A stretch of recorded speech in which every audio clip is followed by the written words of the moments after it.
Welcome back to Church Administration 202. Again, this is Steve Goode, your instructor, and I welcome you back today. In today's presentation, I want us to examine ministry stress and self-care. So important for a minister to take care of himself. And what you will learn. You will learn the reality of ministry stress. We'll be talking about a lot of statistics here, but they're very important. The health risk of being a minister. 5 major stressors on a person who is engaged in ministry. A definition of stress and a definition of burnout. And a plan for self-care. Every minister needs to have a strategy for self-care. The Fuller Institute of Church Growth talks about isolation as being a major ministry stress. Ministers face isolation, that is, being alone. 90% work more than 50 hours per week. I know a number of ministers who work 70 or 80 hours per week. It's a long work week. 80% believe pastoral ministries affects their families negatively. I placed this in red just to emphasize that pastoral ministry does not need to affect our families negatively. But in study after study, we see that this is true. 33% believe ministry is a hazard to their family. 75% of ministers reported a significant stress-related crisis at least once in their ministry, and 50% felt themselves unable to meet the needs of the job, unable to meet the needs of their calling. This slide is a continuation of the statistics from the Fuller Institute of Church Growth. These statistics are alarming. 90% of ministers felt inadequately trained to cope with ministry demands. When training is better than it has ever been before, ministers say their training was inadequate. 70% say they have lower self-esteem now compared to when they started in ministry. 40% reported serious conflict with a parishioner at least once a month. And 37% confessed to involvement in an inappropriate sexual behavior with someone in the church. Perhaps the most alarming statistic of all is that 70% of ministers do not have someone they consider a close friend. Now, what about you? What have you experienced? What do these statistics say to you about isolation in the ministry? It's obvious that a pastor, a minister, needs to get out from underneath the stress of isolation, and it can be done. This slide contains a sobering quote coming from the New York Times, August the 1st, 2010. Quote, "Members of the clergy now suffer from obesity, hypertension, and depression at rates higher than most Americans. In the last decade, their use of antidepressants has risen, while their life expectancy has fallen. Many would change jobs if they could." Close quotes. Does this sound right to you? Why or why not? You may want to pause this PowerPoint presentation and just think about that question. Here are a few more alarming statistics that we must consider. Leadership Magazine, which is a subsidiary of Christianity Today, reports this in terms of stress on the minister's marriage. 81% say they have insufficient time together as a couple. 71% say that a great stressor in their marriage is the use of money. And very much related to this, 70% say that their income levels are so low that it creates stress in their marriage. 64% complain of communication difficulties. 63% say there are congregational differences that have a profound negative effect on their marriages. And 57% say differences on leisure activities stress their marriage relationship. A continuation of the statistics provided to us by Leadership Magazine indicate that 53% of ministers have difficulties in raising their children. Some of the children are simply out of control, and the parents do not know what to do to rein the kids in. 46% report sexual problems. 41% talk about anger toward their spouse, and the anger may be spread over a wide-ranging set of issues. 35% have differences over the ministry career. That is, are they called or should they go into another field? And 25% have differences over the spouse's career. Now you have an opportunity to look at your own life. On a scale of 1 to 10, how is your marriage doing? Second question, would your spouse agree to that assessment? What would it take for you to improve your marriage by 1 to 2 points? Will you do it? This would be a good place to just simply turn off the PowerPoint lecture and begin to think through your marriage and how you could improve it. Ministry Magazine has identified 5 major stressors in a minister's life. I want to review those for you. The 5 major stressors are mobility, compensation, time demands, social support, and boundaries. Let's look at these one at a time. Mobility. A minister's family is often uprooted from familiar surroundings to move to a new location of ministry. That disrupts the social networks. We leave friends behind, and there's a disengagement from social institutions that aid in our survival and well-being. And so this is a stressor, a major stressor. The average Southern Baptist pastor will move about every 2.5 years or so. And so mobility is a huge stress factor on our families and on our lives. And then compensation. The compensation for a minister is often very low. A minister is in the top 10 vocations in terms of educational attainment, and yet compensation is often very low. As a matter of fact, out of 423 occupations, ministry ranks 325th. And then some people say that the minister is only in it for the money that he can get from it. You might just quote to them the fact that we are 325th out of 423 total occupations. And then there's financial strain that causes marital dissatisfaction and family instability and family distress. All of this can be tied to a low compensation. And then another major stressor is time demands. A minister is always on call, always on duty. There's always that tyranny of the telephone call coming late at night. Someone needs help. And then this saps physical, emotional, and spiritual energy. When the minister is running off to take care of and to call on various individuals in a crisis, it just saps your energy. It robs your marriage of vitality, and it impedes the parent-child relationship. Therefore, you must create time to build that relationship with your family. And then, social support. It's low. If meeting social needs is characterized by openness, challenge, accountability, abiding reciprocal friendship, ministry does not allow for such interactions. There is an anti-friendship kind of norm. That is, the minister is not to have any close friends. The minister often befriends those who do not enjoy being befriended. And then the pedestal effect is in place. So many place the pastor or the minister on a very high pedestal. According to one report, social support was the only unique predictor of life satisfaction for clergy and their spouses. Who has your back? Who is your Jonathan? Who can care for you? Who is your Nathan? And then we'll look at boundaries last. The minister and family are owned by the people, one quote said, and they enjoy little physical and emotional space.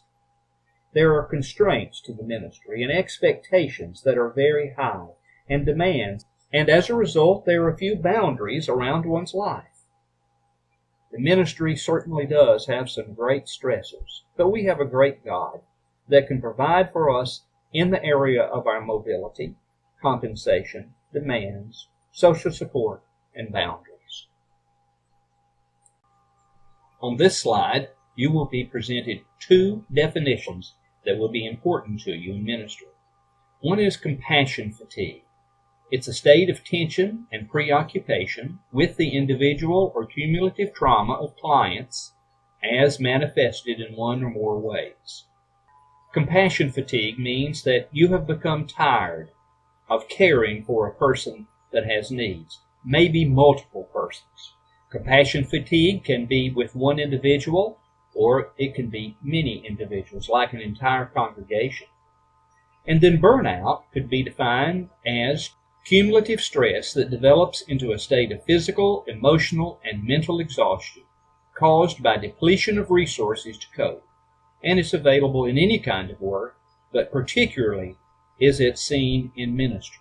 When burnout was rearing its ugly head in my life, I could sense that I was getting irritable and resistant in doing work. I didn't want to be around people. Interruptions bothered me. And so I would usually just take some time off, maybe a day or two. I was able then to have my resources rekindled, and that is my relationship with the Lord God. Pay attention to your own body. Learn when you are experiencing compassion fatigue or burnout, and take steps to correct that. What are some of the causes of burnout or compassion fatigue?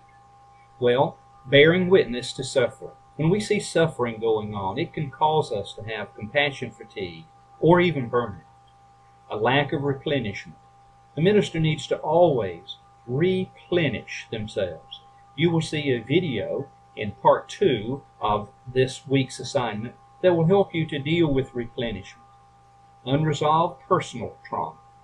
Pain in powerless people. We see that so often when the very poor are taken advantage of by our culture and by society. It causes us to feel powerless for those people. A loss of a patient. When a death occurs and you're present or you are close to that person, then it causes and can cause burnout or compassion fatigue. Witnessing the death and dying while performing duties. I've been present when many people have passed away. And indeed, it is a beautiful experience in most cases. But it does cause us to sometimes have compassion fatigue or causes us to have burnout. Multiple roles that we have to face. A lack of a social support system and not appreciating the dangers of empathy. We have to have boundaries around our lives. Since we have talked about compassion fatigue and also burnout, I thought it would be good for us to look at some of the symptoms of these issues. First of all, there are behavioral symptoms, and I'm just going to give you a list of these. You need to evaluate your own life to see if any of these are coming to play in you. Impatience, irritability, withdrawn, nightmares, hypervigilant, losing things, appetite changes, regression, higher startle response, accident proneness, risk-taking, addictive behaviors, lack of self-care, or moodiness. And then there are symptoms that we could call affective, that is, they influence you.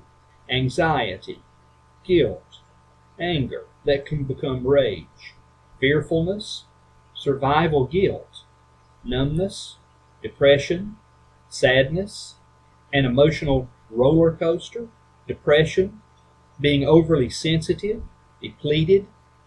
And then there are symptoms that could be somatic, that is, show up in your behavior or your body. Shock, breathing difficulties, aches and pains, dizziness, impaired immune system, exhaustion. And then symptoms that might show up in your work. Low morale and motivation, errors in judgment, increasing transference, counter issues, poor communication, staff conflicts, apathy, absenteeism, withdrawal, being late for work, fear of being perceived as weak. And then interpersonal relationship symptoms might be these: conflict in close relationships, isolation, ethical violations, dread of working with people, sexual dysfunction, loss of boundaries, mistrust. And then one that certainly is critical for us as ministers, spiritual symptoms. Questioning spirituality, religion, or God. Questioning the meaning of life or purpose that we have. Are any of these symptoms prevalent in your life right now? What are you doing about them? We've discussed the effects of stress on a person's life. We've talked about some of the causes of burnout and compassion fatigue. Now I want to talk about some preventative measures that you can take to ensure that your health will be strong in the days to come. Maintaining physical exercise. I would encourage you, as my physician has encouraged me, to be engaged in exercise 3 or 4 days a week. Finding meaning and purpose in work. I hope that your work and the ministry that God has called you to is something you just enjoy doing. And that when you get up, there's no dread, but you enjoy the purposeful, meaningful work that God's given you to do. Develop coping skills. One of the ways I cope with stress and pressure is physical exercise. Another method that I use is reading. Another method that I have used over the years is just simply to share the good news of Jesus with those that have a need to know. And then sustaining social support. I encourage you to develop a support system. If you can gather a group of ministers and engage in a support system for one another, you will prolong your ministry at the place you're serving today, and you'll be a much healthier pastor or minister.